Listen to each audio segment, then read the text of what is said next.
The rising inequality and growing political instability that we see today are the direct result of decades of bad economic theory. It's time to build our economy from the bottom up and from the middle out, not the top down. Middle out economics is the answer. Because Wall Street didn't build this country. Great middle class built this country. The more the middle class thrives, the better the economy is for everyone, even rich people like me.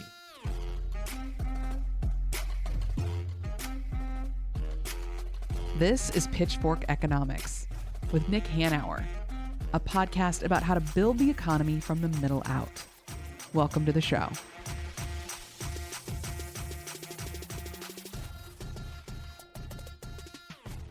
Paul. Hello. You're not Nick? I am not Nick. I am comma deficient, unfortunately. So Nick couldn't make it this week. So Paul, thank you for joining us on this podcast to actually talk about one of the things that's kind of near and dear to our hearts in a way, or maybe it's the inverse of it. We're very much into, in case longtime listeners haven't realized, we like a high wage model. We think that economies work better when wages are high across the board, low, middle, even rich guys like Nick. It's okay if he's making some money as long as we're taxing the hell out of him. And here our office has always worked from the very beginning. In fact, Nick and I met over the $15 minimum wage, the fight for the $15 minimum wage in Seattle, in Washington, throughout the country. And we know we're not perfect here in Washington, but we feel like this high wage model works very well for us. It certainly works to the benefit. People are better off with a high minimum wage with $15, $20 an hour than they would be at the federal $7.25, which would be a starvation wage here in Seattle. But that's not the model everywhere, Paul.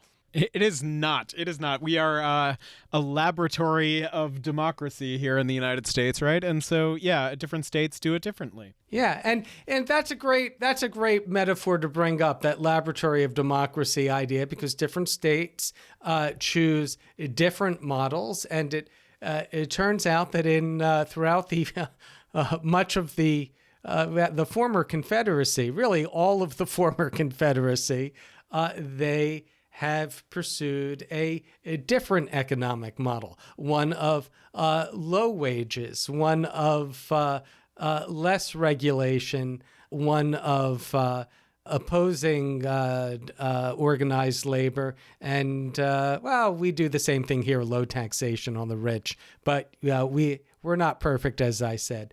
And to talk with us about that today, we have Chandra Childers, a senior policy and economic analyst with the Economic Analysis and Research Network at EPI, one of our favorite think tanks. And she is the author of a recent report, Rooted in Racism and Economic Exploitation, the Failed Southern Economic Development Model. Great. I'm really excited. So let's talk to Chandra.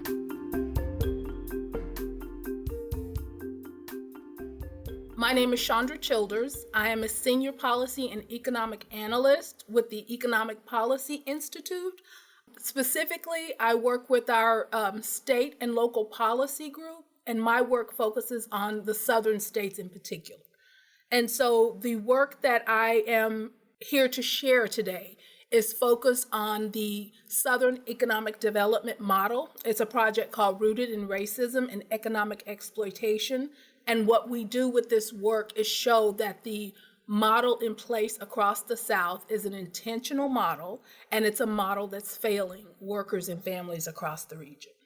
In our office, we sometimes like to refer to the kind of high wage model here in Washington State as Cascadian capitalism. It's not perfect. We have a terrible tax system here and a lot of inequality, but there's a lot going for it as well. If you could describe the defining characteristics of what you call the Southern Economic Development Model and how that differs. Yes, so the Southern Economic Development Model has several key components to the model. one of the defining characteristics of the Southern economic development model is low wages for workers. And so, what we see is looking across Southern states, most have lower median wages than we see in states outside the region. A second component is a lack of regulation of business. So there's less regulation of businesses. We see a weaker safety net across the region to protect workers when they face economic hardships or economic downturns. We also see a high use of economic subsidies. And I would say the very regressive tax system. You mentioned taxes. The tax systems across the region are very regressive, which means that poorer workers are paying more of their income in taxes than wealthier residents of these states. And a key component is anti-union. Strongly anti-union across the region. And that is a critical component for a number of reasons, which we can get into. And you say that this model the historical roots are intentionally racist.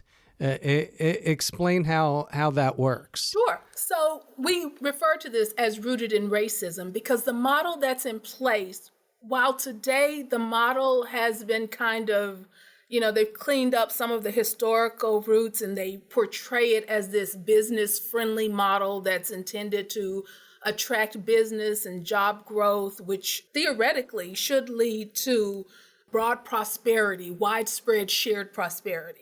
But when we look at this, what we see is that this model actually grew and developed out of efforts of wealthy and powerful Southerners after the end of slavery to continue to access the labor of freed Black men and women, again, without giving them fair compensation. So a good example of that here is many states, they passed laws against being idle. So Black men and women needed to show that they were gainfully employed. Yet the jobs that were available to them were quite often the same jobs they'd had under slavery. So this is like sharecropping or domestic work, tipping. These are the same jobs that many of them, the same work that they had done before. And so when we think of like maids and porters, they were encouraged to rely on tips for payment instead of being paid a fair wage. Sharecropping, they're still doing the agricultural work and, what they're growing, a large share of it is being taken by the landowner. So we're seeing this same process. It's just a new name. Today, incarceration, slavery is illegal unless you're convicted of a crime. And so it's the same effort to keep extracting labor from these workers without compensation.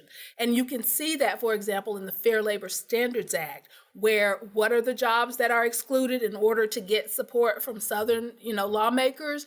You exclude agricultural work, domestic work, and tipped work. These jobs where these Black men and women are disproportionately employed. And we see that till today. You talked about this as being pitched to people as a pathway to greater prosperity, right? By cutting regulations and basically giving more money to the wealthy few. Supposedly they'll create jobs and create prosperity. Can you talk a little bit about the ways that this model's policies and practices have either benefited or failed, broadly benefited or failed the residents of the South? Yes. Like, what's it like for the people out there? Yes, no, absolutely. So here we can talk about, for example, I mentioned low wages. So we know that workers across the South have lower wages than workers in other regions. One of the things that we've done, because one of the things we hear quite often is that the wages are lower, but that's okay because the cost of living is lower.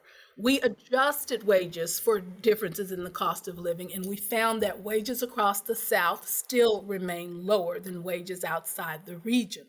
Larger shares of workers across the South are paid less than $15 than in other regions outside the South.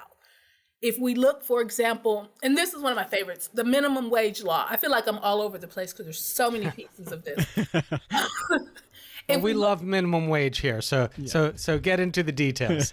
Yeah, so So the minimum wage in the federal minimum wage is what, $7.25 an hour, where it's been stuck since 2009. Despite all the talk about inflation and the high prices, we don't see a push to raise that minimum wage. Many states outside the South, though, they did push up their wages because they recognize that their workers can't live on that. But if you look across the South, if I'm not mistaken, it's like 10 states, the minimum wage is either at the federal minimum wage or lower. 5 southern states actually have no state level minimum wage. So these are states where they're not even trying to meet the federal minimum wage takes place because it's the law, but their state wages are actually lower than the federal minimum wage. And, that's the wage piece. Another piece, the weak safety net. If you look, for example, unemployment insurance, some states across the South, while most states provide 26 weeks, some states across the South provide 12 weeks. So that's less than half. The maximum weekly amount that's paid is lower. Another piece of the safety net is TANF. And you asked earlier about the rooted in racism piece. In the report, we actually get into some of that history of racism and who could access those benefits. Now, TANF is temporary assistance to needy families. It was originally aid to families with dependent children, which allowed for cash dollars to be provided to families to be able to care for children. We see rates as low as monthly rates for a family with 2 children that's less than $300 in some places across the South. I don't know quite how families are expected to live on that, but that is what they receive in benefits. And, I mentioned that unionization piece. Unions are one of the primary ways that workers are able to join together with their coworkers and lift their wages. But what we see across the South is these right-to-work laws. We see strong opposition to workers being able to join together to form unions. Recently, we've just had a few states pass laws saying while they do love giving subsidies to corporations, if a corporation, voluntarily accepts workers' decision to sign union cards, that they can't no longer receive subsidies. So we see that workers are being harmed at every step of the way. They're not receiving enough to a living wage. There's no safety net for them. Their ability, we see at the state level, states passing laws preventing local cities and counties from having better policies. So if you live, say, in a city where you're able to elect people who would uplift you and raise wages, then states are using preemption to prevent that. So to make sure that you don't have access to be able to influence the policies that you live under. And the argument today, nobody's going to say, oh, we're doing this to keep black and brown people down. They'll say they're doing it because it's pro-business and it's good for the economy. How are the economies doing in these southern states? Well, that's another. What we see when we're looking across these states, for example, they tend to have lower GDPs than states outside the region. And one interesting thing is, one indicator that we quite often look at is unemployment rates. And one of the things that we find is while unemployment rates across the South do tend to be low, that since the unemployment rate does not include those who have given up, either because of being unable to find a job, because even if they could find a job, they don't have access to supports like childcare or transportation, that they don't get counted. So what we find is when we just look at what share of the prime age population has a job, that is lower across the South. And again, I highlight the reason for that is because there are not supports, for example, like child care, elder care.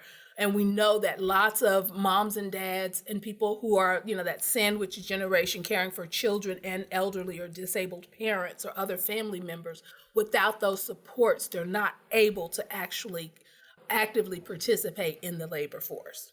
We also see some of the highest incarceration rates, especially of Black men across the South.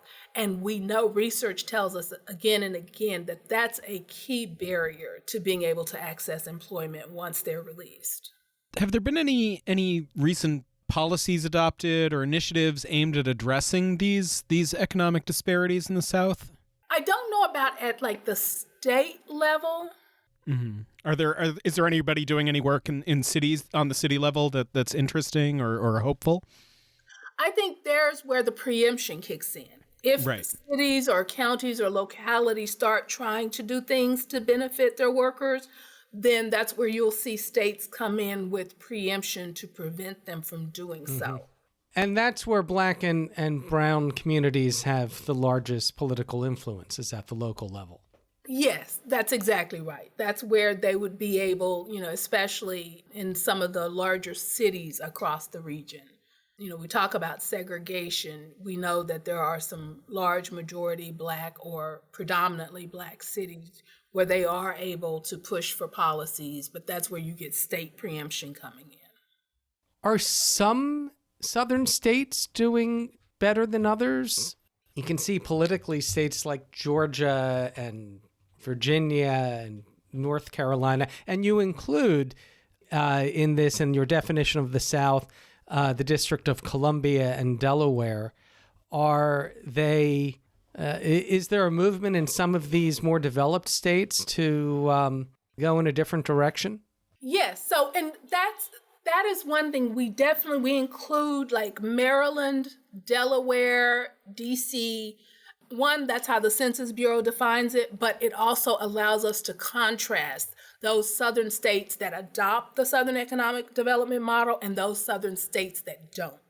And with Virginia is a little mixed, but we see, because it's part of the District of Columbia, Maryland, Virginia area, we see that Virginia tends to do better. DC definitely tends to do better. Maryland tends to do better. These are states that are more likely, like they're more likely to have higher wages. They're more likely to provide, for example, paid leave for workers. Definitely higher GDPs. We left DC out of the calculation of GDP because it's the seat of federal government.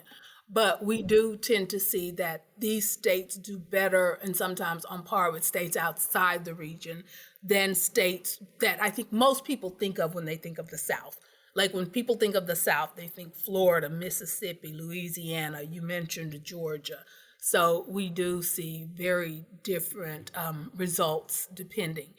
Because across this project, we look at indicator after indicator after indicator. And what you see is pretty much more or less the same states are at the bottom on all the indicators. So we see that over and over. And what role is the federal government playing or not playing in this? I know we had Dorothy Brown on the podcast a while back to talk about her book, The Whiteness of Wealth. And it was really eye-opening in the ways that federal tax policy, even if it didn't look like it was designed to do it, advantaged white families over Black families. Has the federal government made any impact in terms of countering the Southern economic development model, or is it pretty much par for the course? I think there's two ways. There's two things that immediately come to my mind. So first of all, when I think about the role of the federal government, we know that earlier the federal government made certain concessions to the South in order to get certain policies that they wanted and they needed Southern support for. But as I think about today, the policies I think that very well could counter to some degree the Southern Economic Development Model. I think about like the federal infrastructure spending that we're seeing. And many of these, like the IRA, the Inflation Reduction Act, the bipartisan infrastructure, in these bills, it includes things that could definitely help, like prevailing wages, requiring, prevailing wages, community benefits agreements, project labor agreements. These are all things that can help lift up wages and help empower workers, help close those gaps. And again, that also could be, reducing racial and gender inequalities as well as empowering workers. Some of those are included, like some of the direct pay credits, those can be, which is part of the Inflation Reduction Act. Those are, they really incentivize employers providing good jobs rather than just any jobs or exploiting workers. So I think those can be seen, as well as, for example, the NLRB, like the appointments there, so that it really is, those appointments, who runs those agencies can have a potentially really big impact on what workers are experiencing in the region. Recently, we've seen the United Auto Workers push to unionize automakers in the South, in states that have historically leveraged low-wage, non-union labor to attract manufacturing jobs. And they've had some success. They unionized one factory. The other one, the union narrowly voted it down. That vote's been contested. I was wondering if you've had any thoughts on these recent union actions and where they might go? Yeah, so the one where they did unionize was the Volkswagen plant in Tennessee. Yeah, I found that very exciting. And it's not just the UAW. Like, I know the Union of Southern Service Workers are also pushing. And my understanding, like, one of the groups they're organizing is like Waffle House workers that are fighting to get, they're still paid $2.13 an hour plus tips.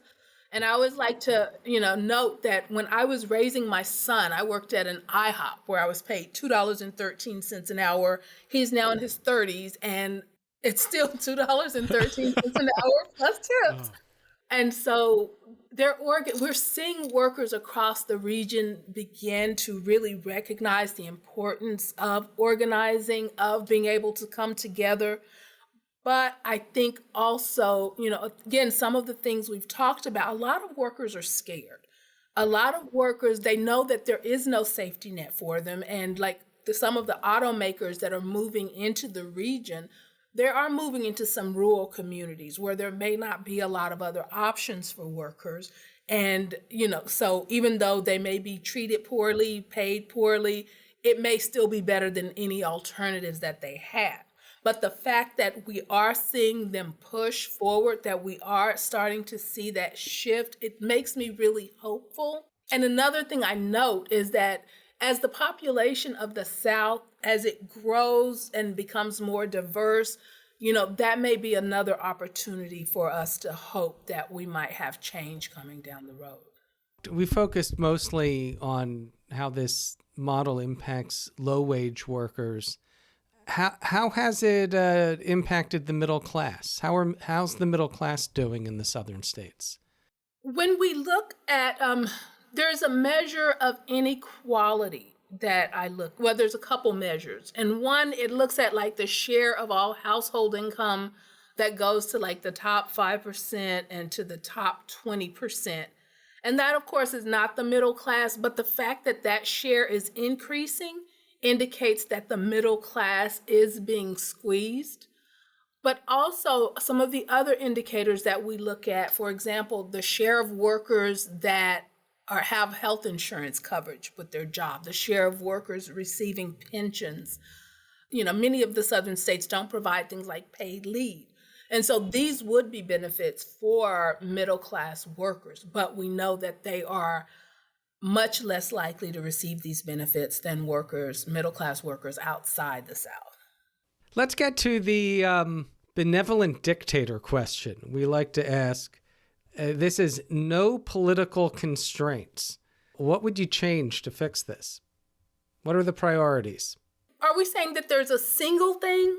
No, if you like, it could be a list of an agenda, a list of priorities. What is what would you do if you were, a powerful governor of a southern state with, a legislature that would back you up?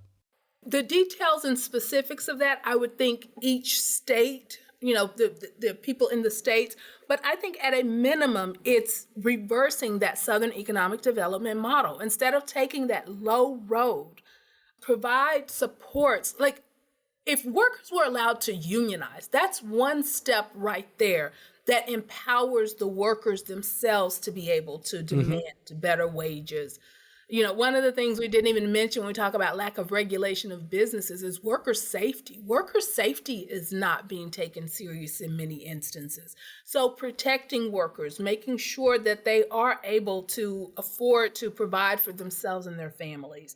But I think unionization is definitely one way to do that. I think raising wages to a livable wage would definitely be a key on the agenda, strengthening the safety net. And I'm not just talking about like unemployment insurance or temporary assistance to needy families, but making sure that workers have what they need. For example, access to affordable quality childcare, access to the transportation, especially in rural communities. There are many rural communities across the South where people don't, because Medicaid didn't get expanded, their hospitals are closed. They don't have access to adequate medical care. And if they don't have a car, then how do they get to where they need to go? They don't have maybe grocery stores like nearby.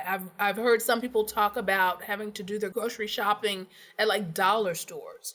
So I think, providing people and workers with what they need to be able to meet their basic needs, to be able to fully actively participate in the labor market, and to be able to care for their loved ones and their family. I think those are some of the key, raise wages, make sure workers have access to health care, transportation, child care, and again, a livable wage. There's a question we ask everyone on this podcast. Why do you do this work? I do this work because, one, as I mentioned before, I grew up as one of those waitressing $2.13 an hour trying to figure out how I was going to feed my child. I do this work because even though I am now no longer in that position, I still see so many people who are and so many people who are even worse off. And it saddens me to my core. And I think that we should do whatever we can do in order to make things better for everyone. I believe that everybody does better when everybody does better. As long as we have the system that we have in place, I believe everyone's life is somewhat worse for it, and a lot of people's are a lot worse.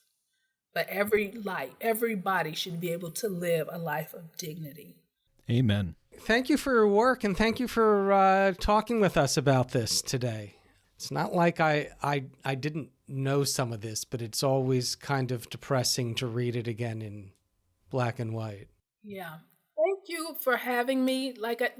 We really feel that this message, we really want to get it out to people on the ground. And so I think that's really important. Great. Well, thanks for the work you do and everybody at EPI. Yeah, we really appreciate important organization. Thank you. In this conversation, I was thinking a lot about the early 2000s, right? When I was a young liberal in Seattle, and it was right when the idea of red America and blue America had really taken off, right? The idea of conservative states and liberal states, and there was a really sort of snide understanding among liberals in Seattle, at least. Snide and in retrospect kind of racist idea where we were like, if people don't want to live in these states, why don't they just move, or if people wanted to live under better economies, why don't they just move? And it was an incredibly condescending understanding, right? One reason why they might not move here is because we won't build them the housing. Well, sure, yes, that's another episode, I think. But it's just, I think it's really important to consider race, for one thing. When we talk about economics in the South, we can't just talk about it as a matter of high wage versus low wage, right? Because there are generations upon generations of structures built to create this low wage model that will cause workers to vote against their own best interests in union drives, because honestly, there's no better options available to them. And you can't just expect people to pick up and leave when their economy isn't working for them because their family is there, their friends are there, their whole lives are there, and also they don't have the resources, as you pointed out, to move to Seattle or to move to a blue city that's beyond expensive.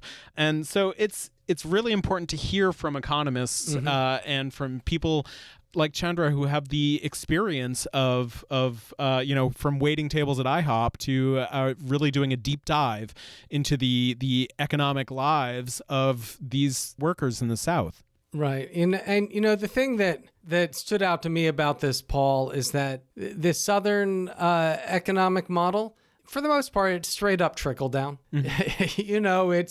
It's low, wage suppression and deregulation of the powerful and tax cuts for the rich, resulting in a highly regressive tax structure, disempowering workers, the anti-labor laws throughout much of the South and elsewhere. But we don't talk about it enough, and it's sometimes easy to ignore the racism that is built into trickle down. Yeah. That civil rights and economic justice have always been connected. In fact, the iconic Martin Luther King speech, the I Have a Dream speech, was given at essentially it was a march for economic justice, in which one of the demands was the equivalent today, it would be around an $18 an hour federal minimum wage. That was one of the demands. It was the right to organize and this livable minimum wage. Those were two of the demands of that march. And it was always understood that these issues were intertwined. And of course, the history in the South is, as Chandra told us and lays out in detail in the report, is really clear. This model was developed in order, after the Civil War, in order to continue to exploit the labor of former slaves, either for free or for very little, at very little cost. She mentioned, by the way, and we didn't get into it in more detail, laws against idleness. There were these laws against idleness and vagrancy. And if you were picked up by the police and you couldn't prove that you had a home and a job, it was a felony, you would be imprisoned, and then they would essentially rent out your labor. So it was essentially straight up slavery. And that went on for many, many decades throughout the old Confederacy. So this is, it's a deep part of, of yet another episode of our shameful history that's still with us today. Yeah, and trickle down definitely benefits from that legacy of racism and exploitation, because if there's one thing that exploitative bosses like, it's workers who are divided. And in America, the easiest way to divide people is across racial lines. And so it's an exploitation of America's original sin in a way that only benefits a handful of super rich people and corporations, as often is the case. And it turns out, when you look at the economic metrics, this allegedly pro-business economic model isn't really all that good for business. Right. Right.